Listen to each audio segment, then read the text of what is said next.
Assalamualaikum warahmatullahi wabarakatuh.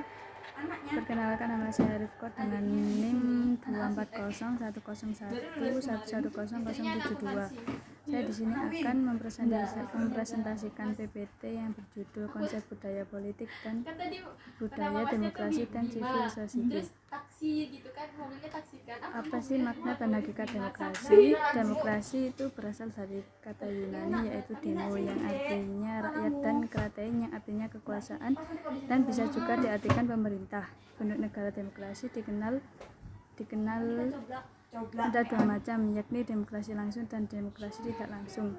Demokrasi langsung yaitu suatu negara yang pemerintahnya dilakukan oleh semua warga negara dan keputusan-keputusan yang berkaitan dengan pemerintahan negara dilakukan secara langsung semua warga negara.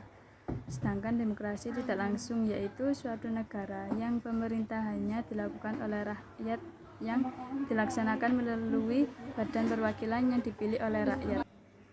Demokrasi menekankan bahwa rakyat adalah sumber utama kekuasaan politik. Mereka memiliki hak untuk menentukan siapa yang akan memerintah dan kebijakan apa yang akan diterapkan. Demokrasi juga mendorong partisipasi aktif warga negara dalam proses pengambilan keputusan. Ini bisa melalui pemilihan umum, konsultasi publik, atau bentuk partisipasi lainnya. Dalam sistem demokrasi ini, rakyat dapat memilih wakil-wakil mereka untuk mewakili kepentingan mereka di pemerintahan. Selanjutnya saya akan menjelaskan sejarah dan perkembangan demokrasi di Indonesia. Yang pertama, demokrasi parlementer pada tahun 1950 sampai 1959. Demokrasi ini di Indonesia adalah periode di mana sistem demokrasi parlementer ini diterapkan setelah proklamasi kemerdekaan pada tahun 1945.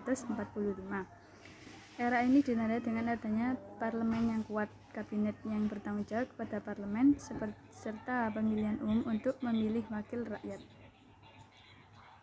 Demokrasi parlementer termasuk pada periode dalam sejarah politik bangsa Indonesia ketika sistem pemerintahan negara didasarkan dengan prinsip-prinsip demokrasi parlementer. Selanjutnya ada demokrasi terpimpin pada tahun 1959 sampai 1965.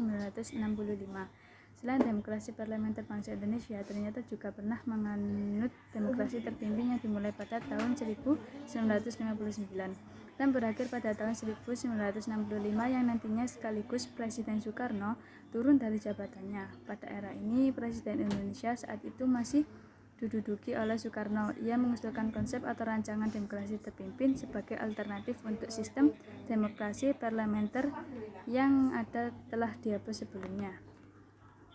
Selanjutnya ada demokrasi Pancasila pada tahun 1965 sampai 1998. Demokrasi Pancasila ini adalah sistem demokrasi yang berdasarkan serta sesuai dengan bangsa Indonesia serta berdasarkan pada dasar-dasar filsafat Pancasila yang merupakan ideologi dasar negara Indonesia.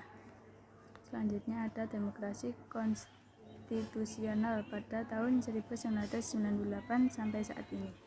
Demokrasi ini adalah sistem pemerintahan di mana kekuasaan negara dibatasi oleh konstitusi atau undang-undang dasar, dan di dalamnya hak-hak individu dijamin oleh hukum. Dalam sistem ini, semua lembaga negara termasuk eksekutif, legislatif, dan yudikatif beroperasi sesuai dengan aturan yang ditetapkan dalam konstitusi, dan tidak ada satupun lembaga yang bisa bertindak di luar batasan hukum tersebut. Selanjutnya saya akan menjelaskan pembangunan civil society di Indonesia.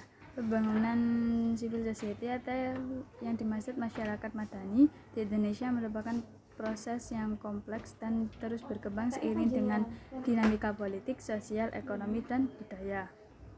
Selanjutnya ada tahapan perkembangan civil society di Indonesia. Pertama pada era Orde Lama pada tahun 1945 sampai 1966. Pada era Orde ini, negara sangat dominan dan ruang untuk masyarakat sipil terbatas. Organisasi masyarakat masih terbentuk secara terbatas dan seringkali digunakan untuk kepentingan negara atau politik tertentu. Selanjutnya, pada Orde Baru pada tahun 1966 sampai 1998. Organisasi masyarakat sipil diawasi ketat, tapi muncul cikal bakal LSM yang memperjuangkan HAM, lingkungan, dan keadilan sosial. Yang yang ketiga pada era reformasi pada tahun 1998 sampai sekarang. Reformasi 1998 membuka ruang kebebasan berekspresi dan bersikap. Selanjutnya saya akan menjelaskan demokrasi dalam sistem NKRI. Demokrasi dalam sistem NKRI adalah sistem pemerintahan yang memberikan kekuasaan tertinggi kepada rakyat untuk menentukan arah dan kebijakan negara. Namun, dalam kerangka yang berlandaskan pada nilai-nilai Pancasila dan Undang-Undang Dasar 1945 di Indonesia, demokrasi ini memiliki karakteristik khas yang membedakannya dengan sistem demokrasi negara lainnya. Adapun juga penjelasan demokrasi dalam NKRI ada kedaulatan rakyat, Pancasila sebagai dasar demokrasi, pemerintahan yang berbicara untuk rakyat, peran lembaga-lembaga negara, hak asasi manusia dan kebebasan, dan partisipasi masyarakat. Adapun juga ciri-ciri demokrasi dalam sistem NKRI.